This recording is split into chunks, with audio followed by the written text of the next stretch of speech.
देश की लोकतांत्रिक व्यवस्था में 18वीं लोकसभा चुनाव संपन्न हो चुके हैं। इस 18वीं लोकसभा के चुनाव संपन्न होने के बाद जो नतीजे निकल करके सामने आए हैं, वो नतीजे कहीं ना कहीं राजनीतिक दलों को ही चौंकाने वाले हैं। आम जनता के बीच जिस तरीके से तमाम राजनीतिक पार्टियां अपने अपने एजेंडे को लेकर पेश होती हैं, उस एजेंडे के हिसाब से राजनीतिक समीकरण सजाने की कोशिश करती हैं और उन राजनीतिक समीकरणों में किसी पार्टी को यहाँ पर जीत मिलती है तो किसी के खाते में हार नसीब होती है। यही कुछ समीकरण इस लोकसभा चुनाव में भी बनते हुए नजर आए। पिछले 10 सालों से प्रधानमंत्री नरेंद्र मोदी की अगुवाई में भारतीय जनता पार्टी लगातार हिंदुत्व, राम मंदिर जैसे मुद्दे और राष्ट्रवाद के मुद्दों पर देश की जनता के सामने पेश होती रही और 10 सालों में भारतीय जनता पार्टी को छप्पर फाड़ बहुमत प्राप्त हुआ। लेकिन इस चुनाव में जो जमीनी मुद्दे थे वो कहीं ना कहीं विपक्ष उठाने में उनको कामयाब रहा।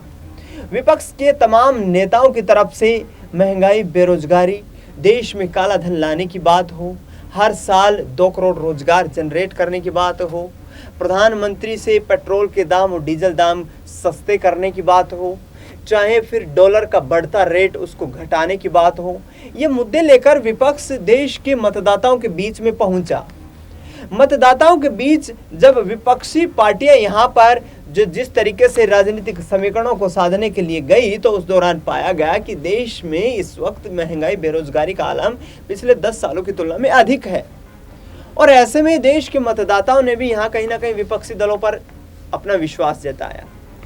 तमाम वो मुद्दे विपक्ष की तरफ से अपने मैनिफेस्टो में शामिल किए गए, चाहे रोजगार की बात कर ली जाए, चाहे श्रमिकों के साथ न्याय की बात कर ली जाए, चाहे किसानों की एमएसपी की बात कर ली जाए, चाहे यहाँ पर महिलाओं के सम्मान की बात कर ली जाए, युवाओं के रोजगार की बात कर ली जाए या फिर देश के विकास की बात कर ली जाए। ये तमाम एजेंडे जो थे, ये तमाम मुद्दे जो थे, ये राजनीतिक पार्टियों के द्वारा अपने मैनिफेस्टो में शामिल किए गए और उसका रिजल्ट भी उनको प्राप्त हुआ। उत्तर भारत के तमाम हिंदी पट्टी के राज्यों में भारतीय जनता पार्टी को करारा झटका लगा। उत्तर प्रदेश में समाजवादी पार्टी अपने इतिहास की राजनीति की सबसे बड़ी पार्टी बनकर के उभरी। महाराष्ट्र में कांग्रेस पार्टी अपना खोया हुआ वर्चस्व पाने में कामयाब रही और बिहार के साथ साथ यदि बात करें हरियाणा, राजस्थान और पंजाब की, तो यहाँ पर भी बीजेपी को करारा झटका लगा। लेकिन ऐसे में महाराष्ट्र की चर्चा करना काफी दिलचस्प है, क्योंकि महाराष्ट्र वो राज्य है जहां 48 लोकसभा की सीटें आती हैं। भारतीय जनता पार्टी तमाम यहां पर अपने दिग्गज राजनेताओं की सक्रियता के चलते बार बार इसका सियासी लाभ उठाने का प्रयास करती रही है। नतीजतन बीजेपी के तमाम नेता इस पूरे सियासी घटनाक्रम में कहीं ना कहीं महाराष्ट्र में मिली हार से बौखलाए हुए हैं। महाराष्ट्र में आपको बता दें कि शिवसेना और एनसीपी 2 बड़ी क्षेत्रीय पार्टियां हैं। 2019 के विधानसभा चुनाव में शिवसेना और भारतीय जनता पार्टी ने मिलकर के चुनाव लड़ा। उस दौरान उद्धव ठाकरे मुख्यमंत्री पद की शर्त को लेकर अड़े रहे।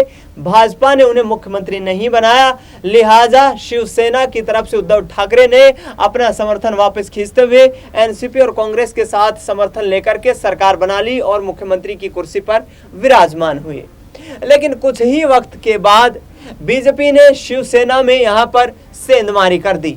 शिवसेना के तमाम विधायकों को तोड़कर और प्रमुख रूप से एकनाथ शिंदे को तोड़कर भारतीय जनता पार्टी ने महाराष्ट्र में सरकार बना ली। महाराष्ट्र में सरकार बनाए जाने के बाद जिस तरीके की रणनीतियां निकल कर के सामने आई और प्रधानमंत्री नरेंद्र मोदी के चेहरे की जो शिकन की लकीरें थी वो साफ दिखाई देने लगी कि यहाँ पर बीजेपी का वर्चस्व लगातार घटता नजर आ रहा है। ऐसे में महाराष्ट्र में एक बार फिर से बड़ा राजनीतिक फेरबदल हो सकता है, क्योंकि 2 परिवार, 2 पार्टियां जो 2-2 गुटों में बढ़ चुकी है, उनकी एकजुटता की खबरें सामने आ रही हैं। एनडीए गठबंधन को तो बहुमत देश की राजनीति में मिल गया, लेकिन बीजेपी 272 के जादुई आंकड़े को पार करने में यहाँ नाको चने चबाती हुई नजर आई। लेकिन देश के तमाम ज्वलंत मुद्दों ने कहीं ना कहीं भारतीय जनता पार्टी के विजयी रथ को रोकने का प्रयास किया। लिहाजा अब महाराष्ट्र में महायुति और इसके साथ साथ महाविकास आघाड़ी गठबंधन में बड़ा झटका यहाँ पर देखने को मिल सकता है। दर्शकों, महाराष्ट्र में अजीत पवार की पार्टी को सिर्फ 1 सीट पर जीत हासिल हुई है, जबकि शरद पवार के विधायकों ने 8 सीटों पर बाजी मार ली है। उद्धव ठाकरे के गुट के 10 विधायक जीत करके आए हैं, जबकि कांग्रेस पार्टी ने 13 लोकसभा सीटों पर अपना कब्जा कर लिया है। यानी कि इस पूरे सियासी घटनाक्रम की देखा जाए तो विपक्ष सत्ता पक्ष से कहीं ना कहीं अधिक मजबूत नजर आता है। यहाँ पर बीजेपी, कांग्रेस और एनसीपी, यहाँ शरद पवार गुट एक साथ मिलकर एक सुर में सुर मिलाते हुए नजर आ रहे हैं और बिहार में विधानसभा चुनाव में बड़ा सियासी तख्तापलट करने की यहाँ पर कोशिशें भी की जा सकती हैं। ऐसे में 2024 के लोकसभा चुनाव में महाराष्ट्र ने तो बीजेपी को झटका दिया ही है, लेकिन महाराष्ट्र में वर्तमान में जो सरकार चल रही है उसमें भी सब कुछ ठीक ठाक चलता हुआ नजर नहीं आ रहा है।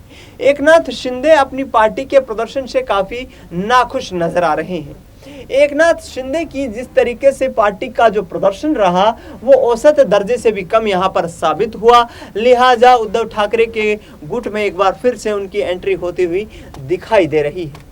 एकनाथ शिंदे महाराष्ट्र की राजनीति में अपने आप को असली शिवसेना का वारिस बताते हैं, जबकि दूसरी तरफ बात कर ली जाए यहाँ पर जो समाज यहाँ पर उद्धव ठाकरे की पार्टी शिवसेना है, वो उद्धव ठाकरे दूसरी तरफ अपने आप को असली शिवसेना का हकदार बताते हुए नजर आ रहे हैं। यानी कि शिवसेना के बीच शुरू हुई ये लड़ाई क्या एक बार फिर से एकजुटता के मंच पर आ पाएगी?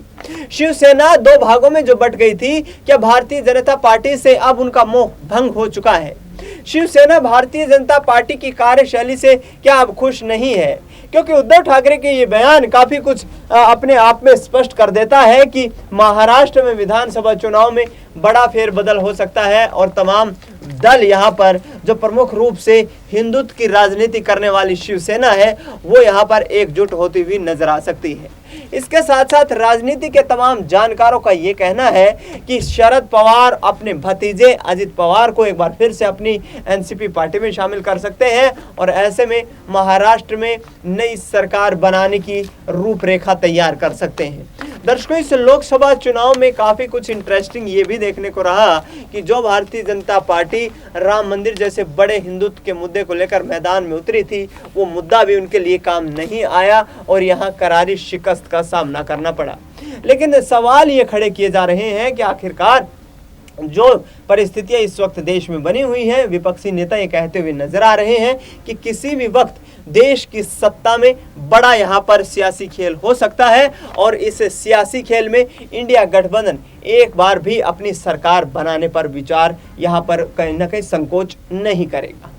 यानी कि साफ तौर पर इरादे स्पष्ट है कि यदि इंडिया गठबंधन के पास किसी भी तरीके से और किसी भी वक्त यहाँ पर बहुमत प्राप्त होता है तो तुरंत सरकार बनाने का दावा पेश किया जाएगा और क्या सहयोगियों के दम पर, क्या बैसाखियों के दम पर चलते हुए प्रधानमंत्री नरेंद्र मोदी आगे आने वाले 5 साल का कार्यकाल पूरा कर पाएंगे? इस पूरे मुद्दे पर आपकी क्या राय प्रतिक्रिया है, हमें कमेंट बॉक्स में जरूर बताएं। देश दुनिया की तमाम बड़ी खबरों के लिए आप देखते रहिए SPN9 न्यूज।